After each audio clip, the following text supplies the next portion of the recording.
Hello everybody, welcome to the YouTube channel Sai edu pharma. आज हम देखते हैं कि क्या प्रोसीजर होता है आपके जेआरएफ से प्रमोशन होकर के जब आप एसआरएफ बनेंगे। मतलब जूनियर रिसर्च फेलो से सीनियर रिसर्च फेलोशिप में फेलो में प्रमोशन होने के लिए क्या क्राइटेरियाज होते हैं, क्या गाइडलाइंस होती हैं। तो ये हमने डीएसटी की वेबसाइट से निकाला है। इसमें इंस्पायर फेलोशिप प्रोग्राम के अंडर में जो अपग्रेडेशन होता है फ्रॉम जेआरएफ टू एसआरएफ उसके डिटेल्स हैं। तो जैसा कि हम सभी जानते हैं कि जेआरएफ जो है एक होस्ट इंस्टीट्यूट में या यूनिवर्सिटी में होंगे, तो ये पूरा प्रोसीजर जो है ये वहीं पर होगा। और इसके लिए यहाँ पर आप देखिए, सबसे पहले तो ये दिया हुआ है residency period of inspire fellow as JRF. अगर 1 ईयर हो चुका है और अगर आपका एक पब्लिकेशन हो चुका है एज फर्स्ट ऑथर। किसमें पब्लिकेशन होना चाहिए? In any peer reviewed WOS indexed journal within 1 year from the work carried out from PhD at the host institute. और इसके बाद date of assessment after completion of residency period में within 4 months है, तो आपको अपने documents upload करने हैं फिर विद इन 2 मंथ्स। तो यहाँ पर क्या बोल रहे हैं, effective date for upgradation to SRF है the working day following the completion of 1 year as JRF. और अगर मोर देन 4 मंथ्स है यहाँ पर तो फिर विद इन 2 मंथ्स अपलोडिंग हो गया, तो फिर working day following the assessment day on the uploading the assessment report within 2 months, और otherwise date of upload beyond 2 months.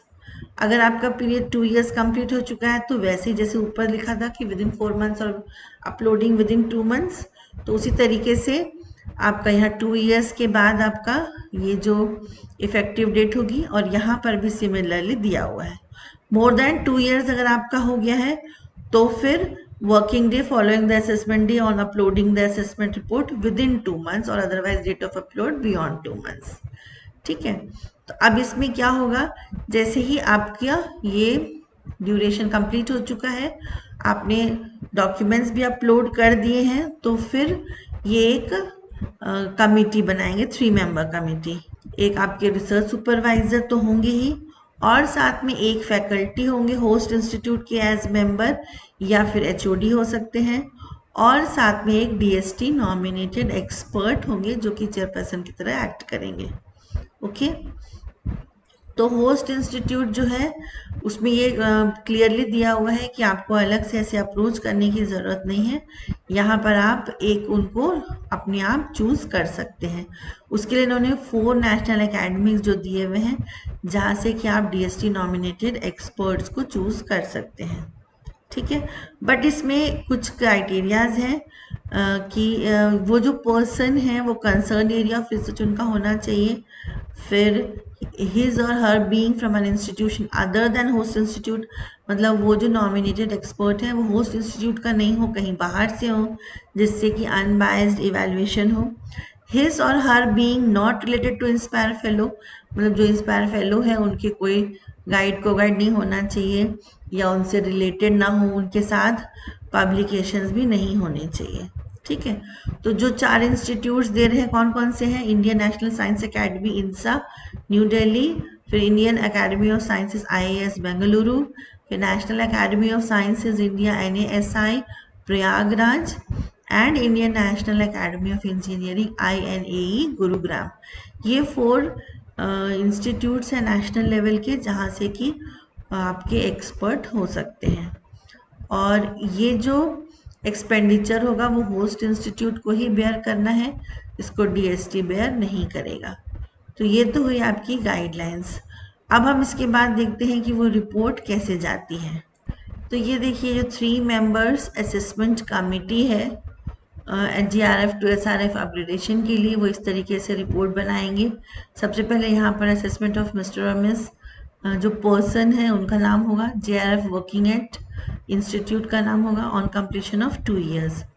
इसमें एक्सटर्नल मेंबर है उनका नाम लिखा जाएगा, उनका डेजिग्नेशन होगा।